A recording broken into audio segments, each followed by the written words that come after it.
Halo Kak Halo, Tutur. Kak Tutur. Iya loh.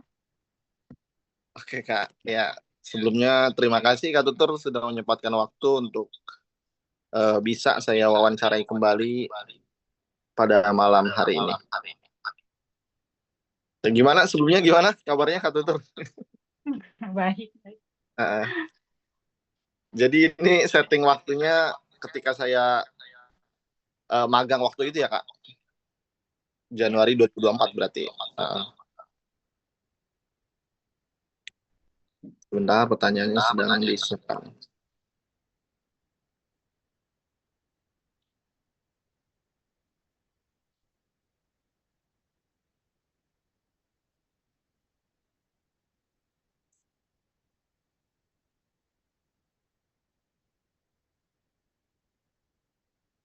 Eh, oke Kak, lanjut saja untuk mempersingkat waktu kita langsung ke wawancaranya ya. Usia Kakak ketika itu ketika bekerja di PT Trainers Management Indonesia berapa Kak? Terakhir kali yang kita Iya. 26. Oh, berapa usia Anda saat ini? 26 berarti ya. Hmm. Jabatan Kakak ketika itu Kak? Koordinator Corporate Intelligence bagian Research and Development. Hmm. Kalau boleh tahu itu pekerjaannya ngapain tuh Kak? Sebagian besar itu ngembangin bisnis kita ya, melalui analisis pasar dengan keinginan untuk jasa ketiga itu, peningkatannya seperti apa, lalu kita lakukan strategi pemasaran dan pengembangannya secara offline atau online. Hmm. Eh, Sudah berapa lama Kakak bekerja di perusahaan tersebut?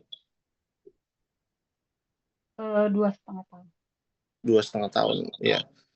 Dan kalau boleh tahu pendidikan terakhir Kakak itu apa ya? D4 teknik sipil. D4 Teknik Sipil, oke. Eh, Bagaimana pola kerja Kakak sehari-hari? Untuk pola kerja kita itu biasanya kita sudah ditentukan sama HRD yang menggunakan tracker pekerjaan. Lalu kita mengatur posisi pekerjaan kita yang paling urgent terlebih dahulu, lalu kita melakukan analisis yang dapat mengembangkan perusahaan, dilanjut dengan meeting. Setelah itu kita kadang ada meeting internal antara tim saya gitu setelah meeting dengan Bu Direktur, lalu kita lanjutkan dengan pekerjaan yang urgent. Di setelah akhir-akhir itu biasanya kita meeting internal antara grup, antara tim, membahas apa yang harus dikembangkan kembali untuk beberapa minggu kemudian, strategi-strategi apa yang harus kita lakukan. Hmm, oke. Kalau bagaimana indikator keberhasilan pada kerjaan kakak tersebut? Artinya dalam situasi apa sih kakak dinilai perform di sana?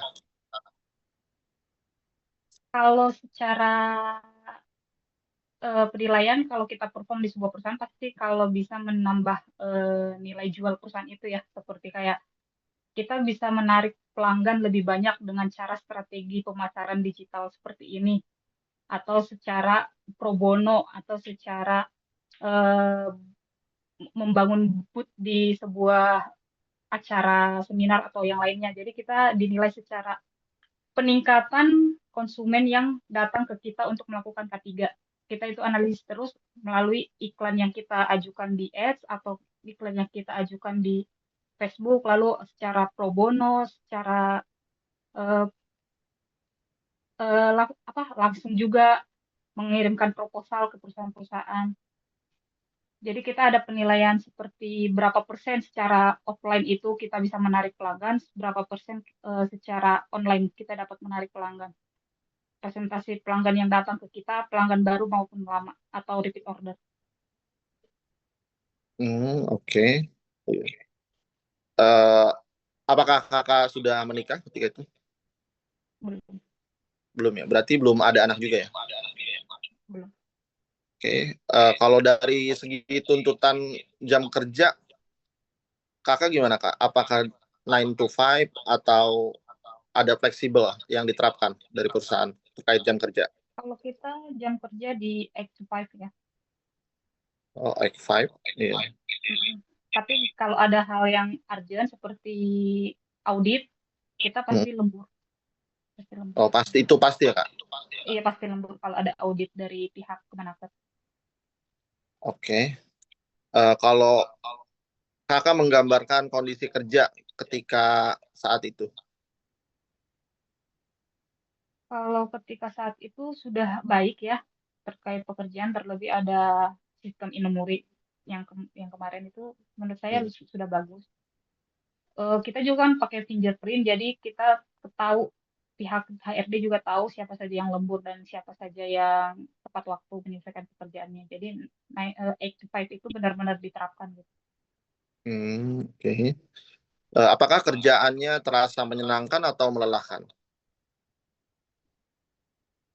Kalau bisa dibilang pekerjaan pasti menyenangkan ya, tapi jika dipresentasikan itu lebih ke 85% lebih menyenangkan karena pergaulan antara Gen Z, memang benar-benar Gen Z ya, di perusahaan kita kemarin juga Isya pasti tahu rata-rata anak Gen Z ya, jadi mungkin lelucon atau sebuah refreshing untuk berbicara terhadap sesama itu menyenangkan gitu, tidak terkendala dengan tembok generasi gitu. Oke. Ya. Situasi kerja apa yang paling membuat Kakak tertekan biasanya? Kalau saya pribadi, mungkin teman-teman yang lain juga merasakannya, kalau kita itu sudah ditekan melalui Kemenaker karena kita kan pihak ketiga Hmm. yang melaksanakan K3. Jika ada tuntutan dari Kemenaker, sementara kita harus memperbaiki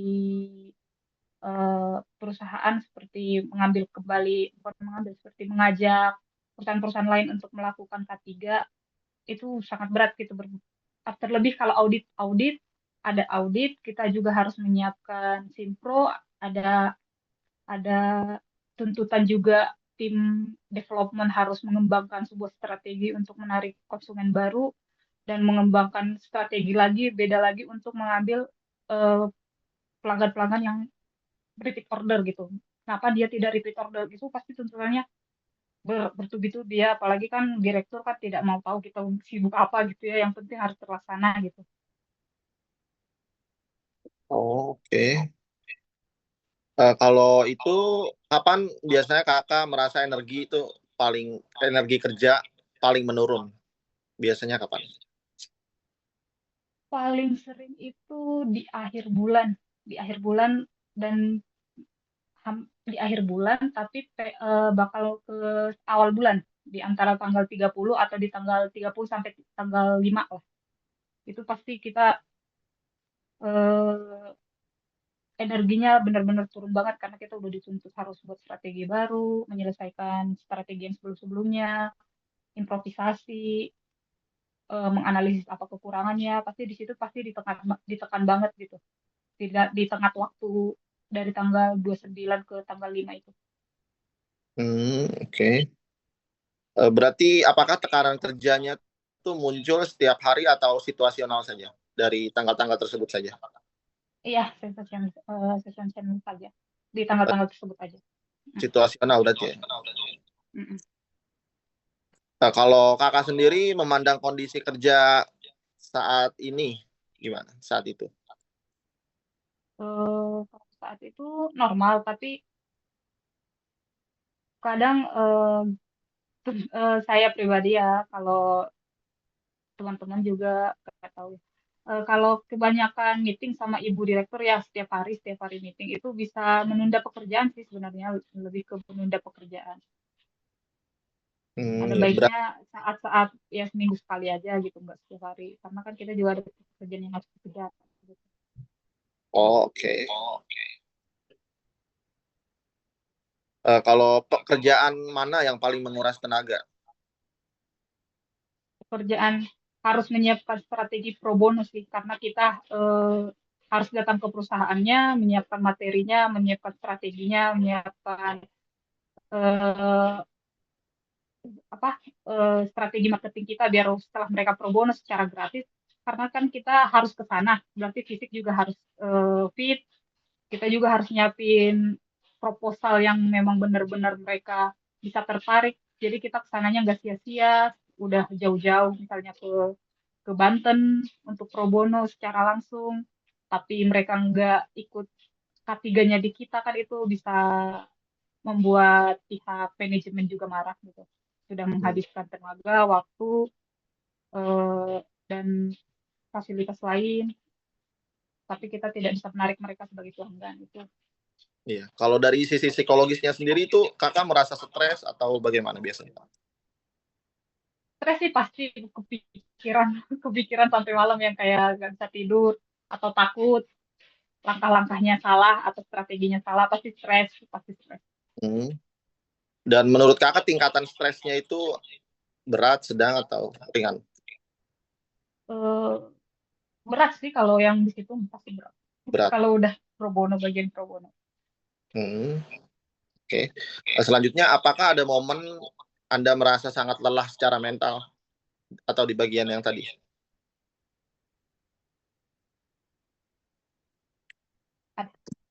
Ada, ada. Di momen apa itu, kalau boleh tahu?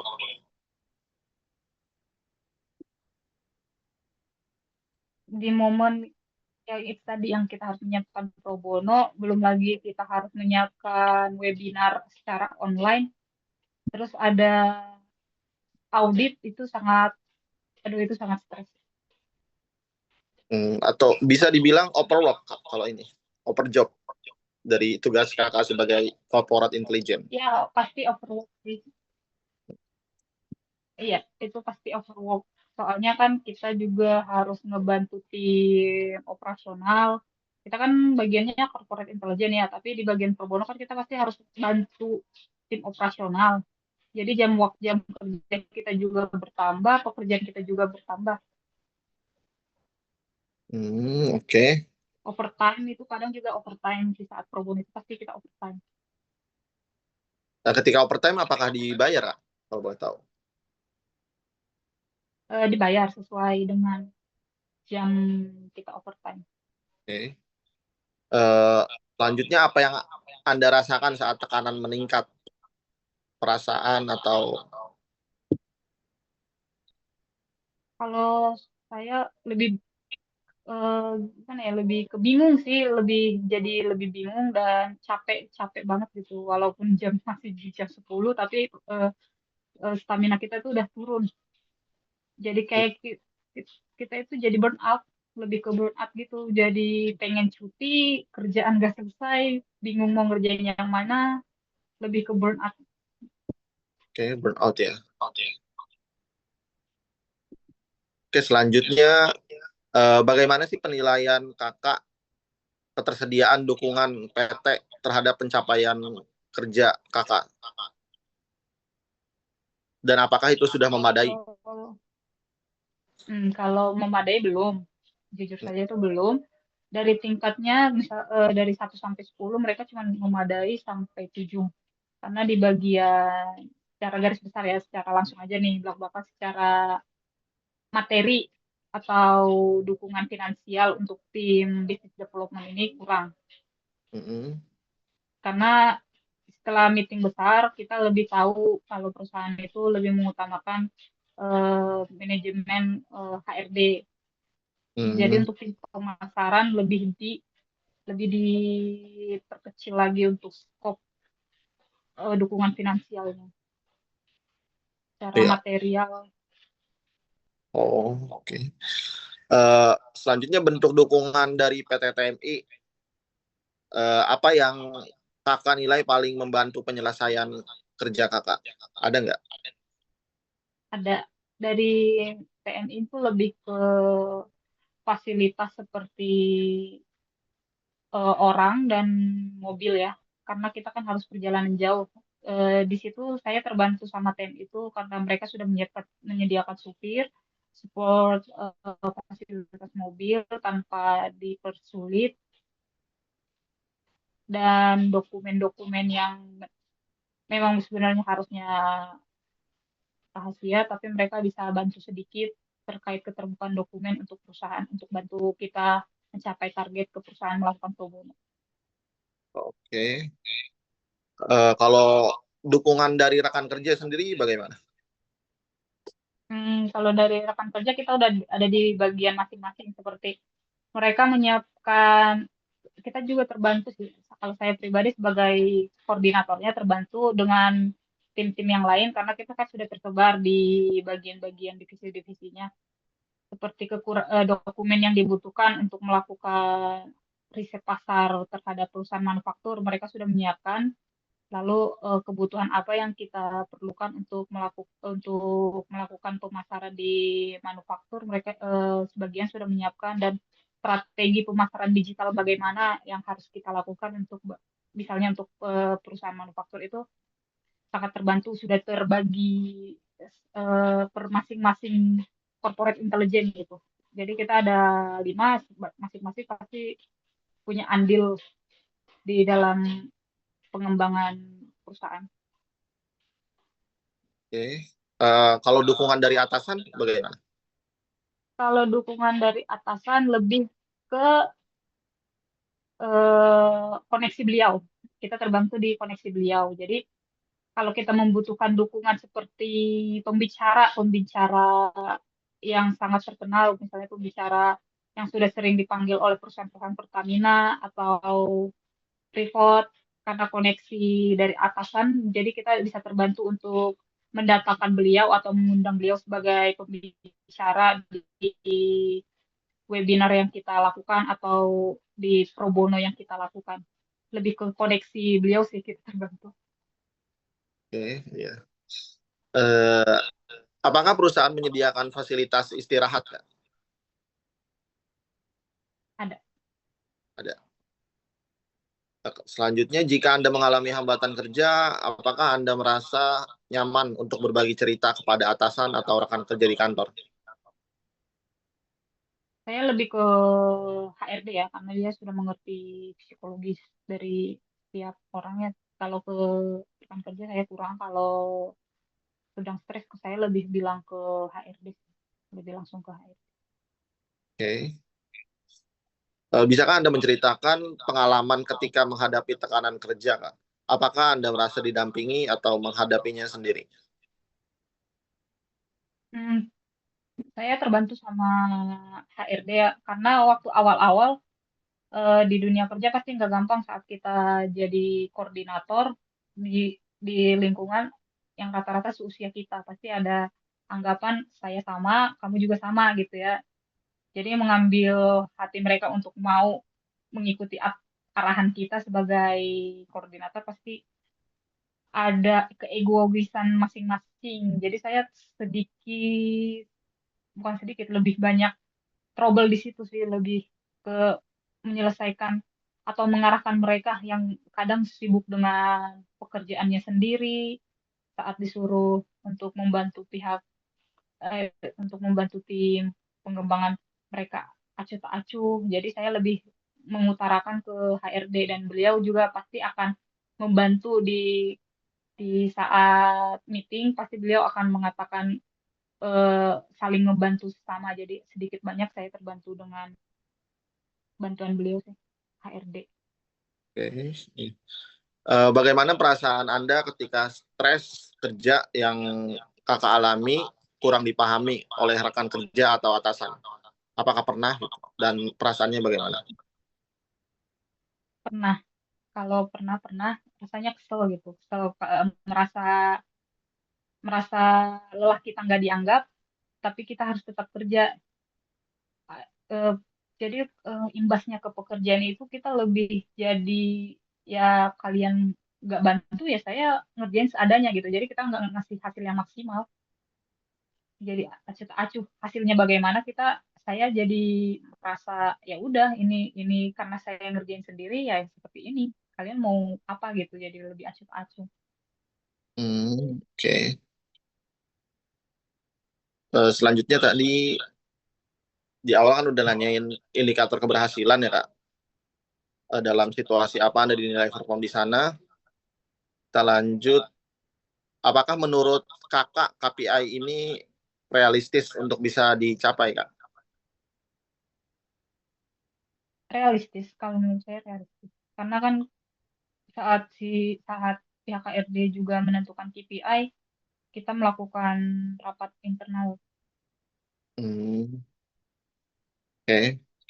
Jika kakak tidak mampu mencapai target KPI, apa konsekuensi terhadap kerjaan kakak? Pasti kita dituntut 2 kali lipat ya karena KPI sebelumnya tidak tercapai. KPI yang harusnya pada semester atau trimester pertama itu kita harus mencapai 80%, tapi kita hanya mencapai 60, pasti di semester berikutnya kita pasti dinaikkan lagi KPI-nya. Jadi Oh, bebannya juga lebih berat. mm. Apakah target KPI kerja membuat Anda merasa terbebani, Kak? Pasti terbebani, pasti terbebani.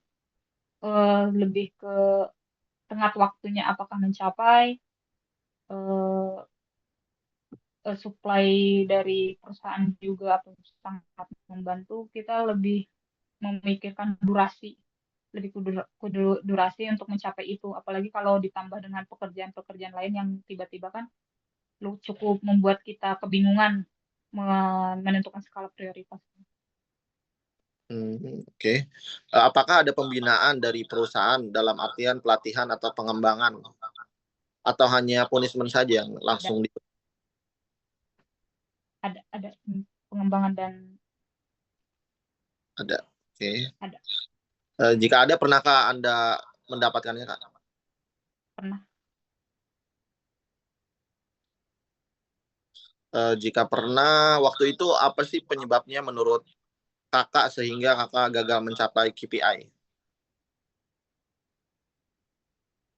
Lebih ke manpowernya, lebih ke staffnya, timnya itu kurang, kurang Timnya, karena lebih ke anggota tim saya kurang, lebih.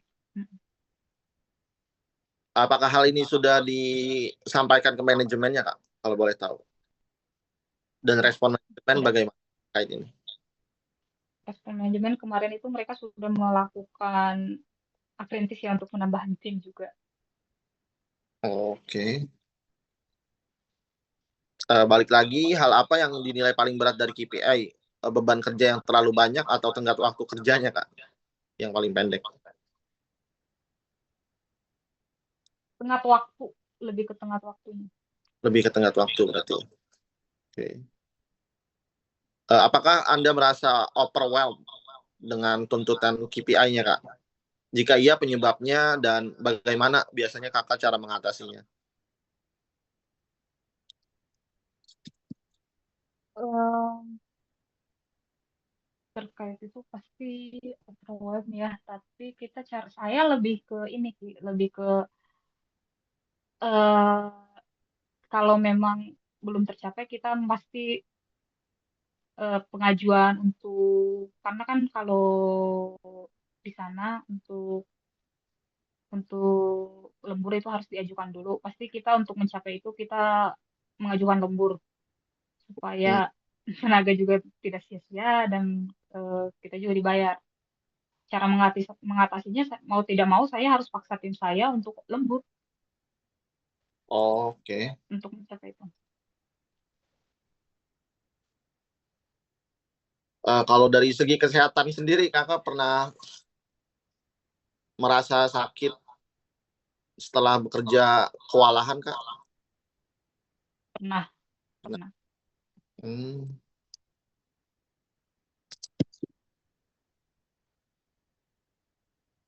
Dan tekanan dari perusahaan atau KPI itu pernahkah mempengaruhi kehidupan gitu, Kak? Kehidupan pribadi khususnya.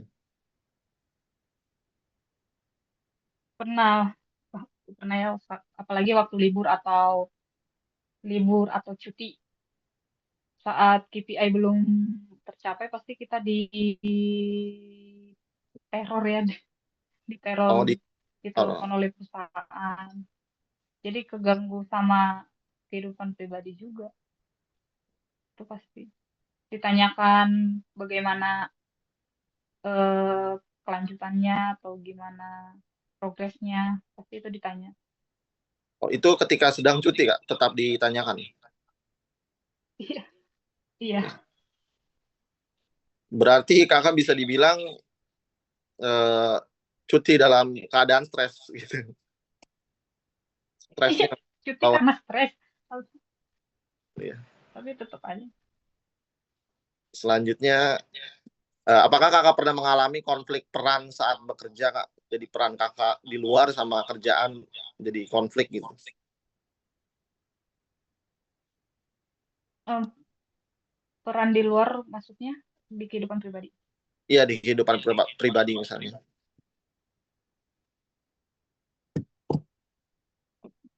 Kalau di saya enggak sih, enggak pernah saya campur. Oke. Berarti Masih saya batasi. tidak terlalu berpengaruh ya. Mm-mm. Konflik biasanya ini di skip karena tidak ada.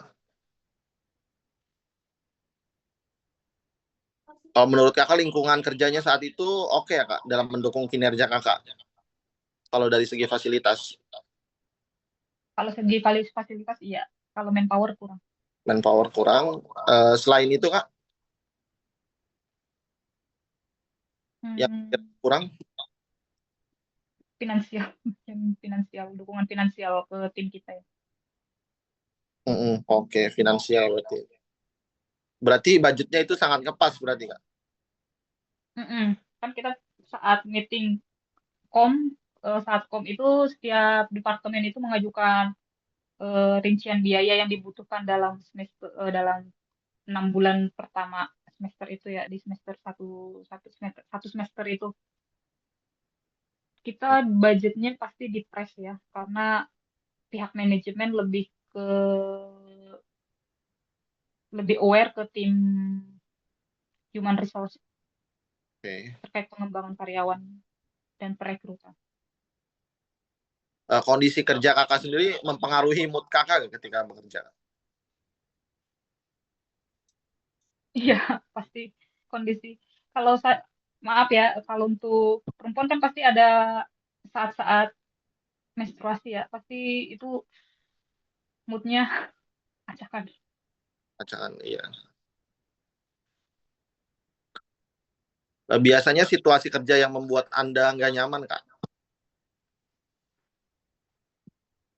Situasi kerja yang buat gak nyaman itu kalau ada salah satu dari anggota saya itu lagi perang dingin. Hmm. Itu pasti kalau orangnya bisa profesional itu tidak masalah ya, tapi kalau orangnya satu mungkin profesional, yang satunya lagi tidak profesional itu pasti melelahkan untuk saya sendiri itu untuk mengatur mereka berdua caranya untuk saling bantu membantu, tidak mencampurkan urusan pribadi, urusan personal dan pekerjaan. Kalau ada aja yang konflik antara satu dengan yang satunya itu udah capek banget. Dan kalau lingkungan kerjanya ribut, saya juga udah Oke, iya. capek. Di PT TMI sendiri, apakah ada program yang diterapkan sama manajemen Kak untuk meningkatkan kesejahteraan psikologis karyawannya? Jika iya, apa saja programnya? Kemarin itu yang saya ikuti Inomuri, Mm-mm. Inomuri sama hmm, konseling satu satu one by one. Oke, Inemuri dan konseling one by one ya. Mm-mm.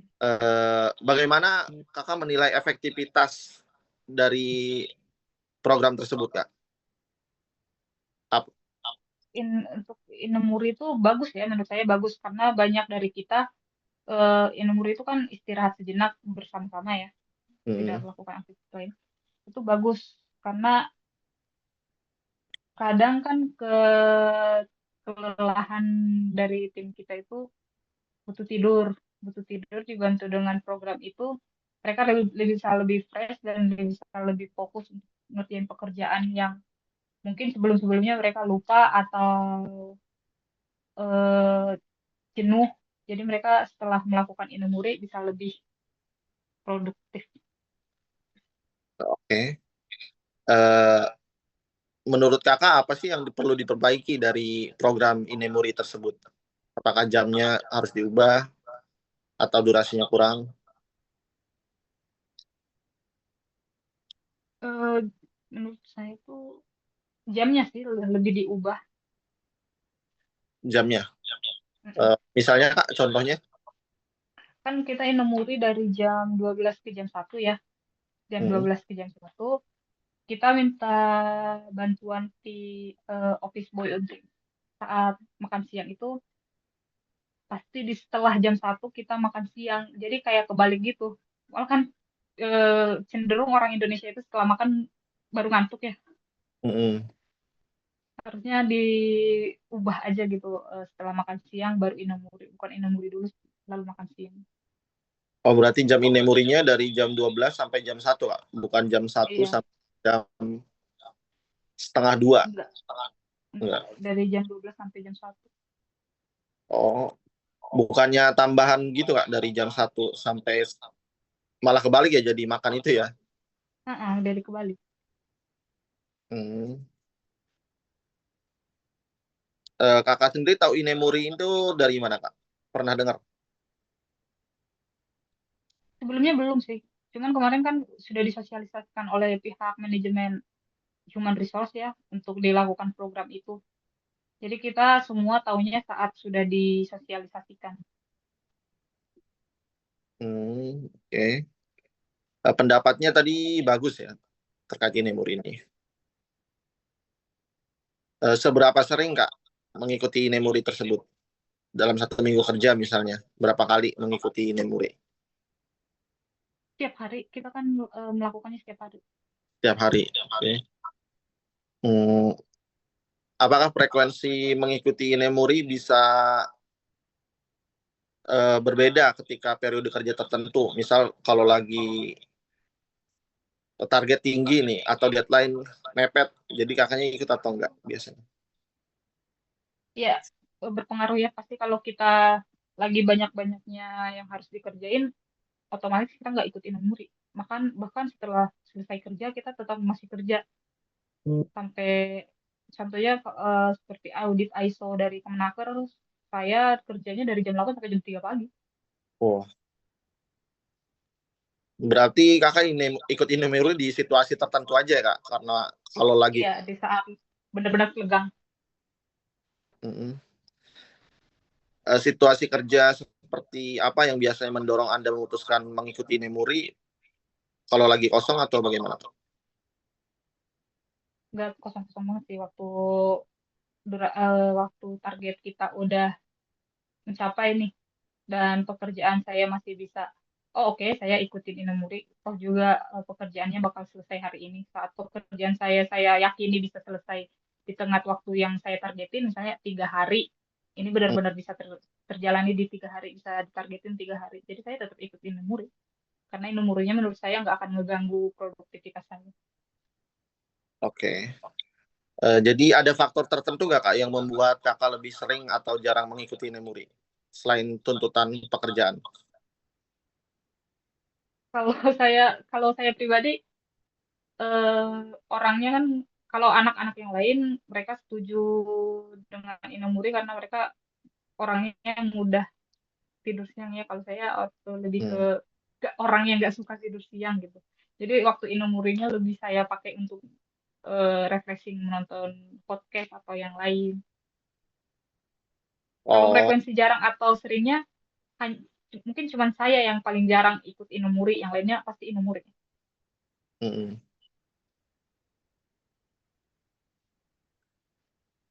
Tuntutan pekerjaan berarti berpengaruh juga ya kak terhadap kesempatan inemuri itu. Misal kalau kakak yang sering di kantor atau sales yang di luar itu lebih jarang biasanya.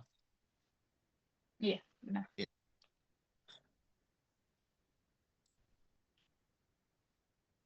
Pernah gak sih kakak merasa ketika inemuri lebih fokus atau ketika tidak inemuri jadi lebih gampang hilang fokus dan tingkat stresnya tuh bagaimana kak? Perbedaan ketika mengikuti inemuri dan tidak mengikuti inemuri. Kalau mengikuti Inamuri, kadang lebih ke perasaan yang kesel gitu ya. Kalau jam jam tidurnya kepotong lagi lelap-lelapnya, pasti kita kesel. Jadi bengong sebentar gitu di depan laptop, nggak langsung lanjut pekerjaan. Kalau Hmm. Saya lebih ke itu sih. Kalau ngikutin Inamuri di saat lab gitu, tiba-tiba kan itu pakai alarm ya dari Pak Ilhamnya, pakai Mm-mm. alarm bangun untuk melanjutkan pekerjaan. Jadi saya lebih milih kalau memang nggak ngantuk-ngantuk banget, saya ikut Inumuri, tapi kalau ngantuk banget, saya tidur ikut Inumuri, dan saat dibangunin itu lebih ke perasaannya jadi kacau. Pekerjaan juga nggak fokus.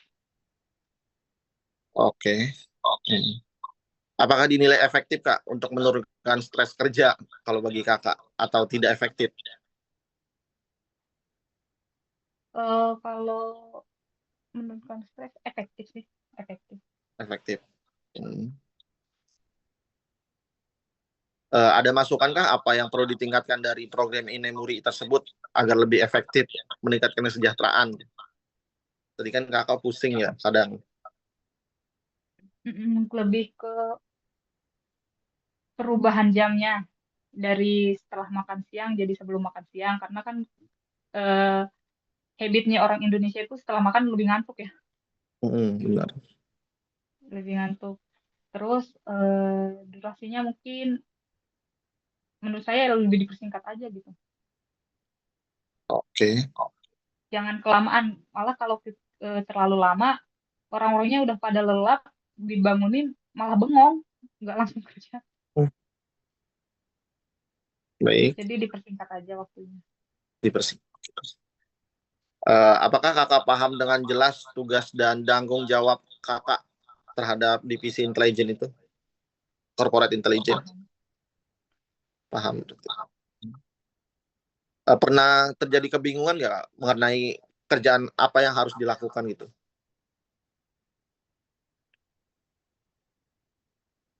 Maaf ulangi, ya, tadi macet. Apakah pernah terjadi kebingungan mengenai pekerjaan yang harus dilakukan Kak? Bingung. Pernah, pernah. Kalau kebingungan pernah ya, karena aku kan corporate intelligence, tapi harus ngebantu tim sales juga. Jadi ada pekerjaan yang tercampur, tercampur. Jadi prioritasnya acak.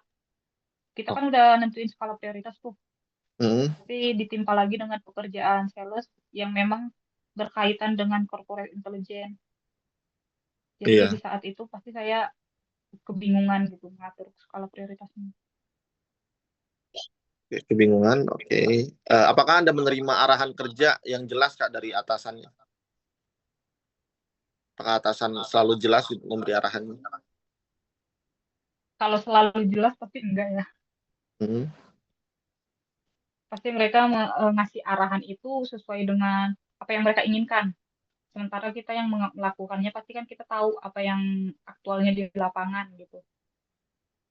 Jadi oke. kadang kita nerima arahan itu pasti ada beberapa indikator yang beda saat dilakukan di lapangan. Jadi manajemen kan nggak mau tahu ya, bukan nggak mau tahu, memang mereka tugasnya nge-push karyawan yang sudah dibayar ya. Jadi kita lebih ke arahannya tidak selalu eh, bisa diikuti secara langsung, karena apa yang secara teori dan secara aktual di lapangan itu kan lebih banyak beda. Oke. Hmm. Kalau menerima instruksi kerja yang berbeda dari pihak yang berbeda, Kak, pernah nggak dari dua atasan yang berbeda gitu? Pernah Sering nggak kalau gitu? sering, nggak terlalu sering, tapi kalau pernah pernah. Oke. Perasaannya sendiri gimana, Kak? Ketika tugas itu tidak dijelaskan secara jelas, kesel atau bagaimana? Yang paling dominan pasti bingung ya, bingung karena ini kan menyangkut target ya. Kalau kita salah langkah pasti KPI kita nggak tercapai. Lebih ke bingung terus kesel. Oke. Cara Kakak mengatasi situasi ketika instruksinya nggak jelas, Kak? Saya lebih minta waktu untuk meeting ke pihak manajemen yang dua orang yang beri arahan yang beda. Saya minta waktu untuk meeting biar kita satuin satuin arahan gitu biar mereka sebenarnya mereka sih eh, satuin arahannya ini kita mau kemana. Jadi saya minta waktu untuk melakukan meeting terhadap pihak manajemen untuk Hmm, meluruskan bagaimana arahannya gitu. oke. Apakah kondisi tersebut meningkatkan tekanan kerja Kak, yang kakak rasain? Jadi stres gitu karena ditekan sana sini.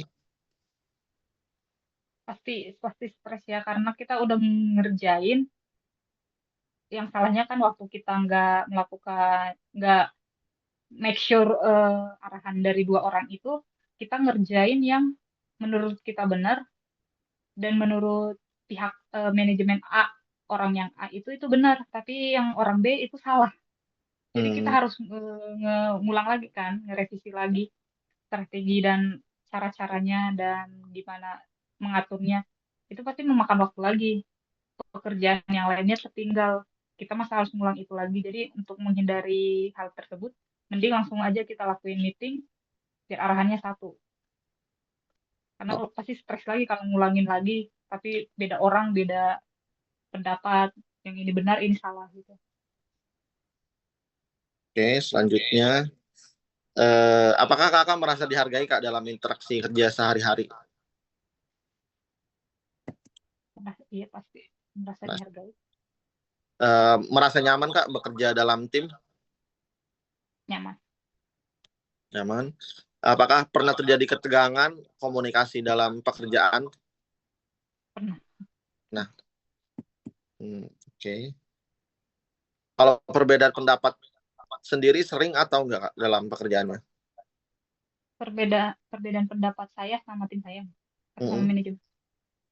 Keduanya. Sering, sering. Kalau perbedaan pendapat sering ya. Oke. Apalagi apalagi dengan pihak manajemen gitu ya. Pasti semua perusahaan pasti ya saya maunya seperti ini. Bagaimana cara mencapainya di lapangan kita nggak mau tahu pasti seperti itu ya manajemen. Namanya juga kita yang dibayar ya. Iya. Pasti saat nggak tercapai kita dipanggil lagi pasti dipanggil oleh manajemen dilakukan evaluasi kesalahan-kesalahan yang terjadi saat melakukan strategi itu kenapa dan bagaimana itu pasti bikin kita stres dan pengen marah sebenarnya. Hmm. Oke. Bagaimana perasaan ketika komunikasi kerja nggak berjalan dengan baik kak? Perasaannya? Stres, stres, stres Stres, banget ya. stres banget. Eh, apa dampak hubungan kerja terhadap kondisi emosional saat bekerja gitu kak? Konflik, pasti konflik. Kalau Konflik. kita udah kayak Hmm. gitu pasti konflik.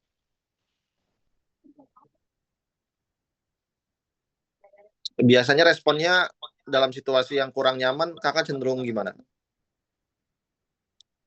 Cenderung diem, diem. Nanti setelah kerja saya panggil orang yang bikin saya merasa nggak nyaman, terus saya kasih kasih bukan kasih masukan tapi kasih tahu kalau saya nggak suka cara kerja dia yang seperti ini seperti ini seperti ini terus pasti dia juga bilang dia juga nggak suka di bagian saya yang mana jadi kita saling diam dulu ya waktu kerja diam dulu nanti setelah kerja kita lebih ke komunikasi empat mata. Oke. Ketika tekanan kerja meningkat, kak, apa yang biasanya kakak lakukan untuk menenangkan diri sendiri? Diam dulu atau bagaimana? Tadi ya. Iya, Mm-mm.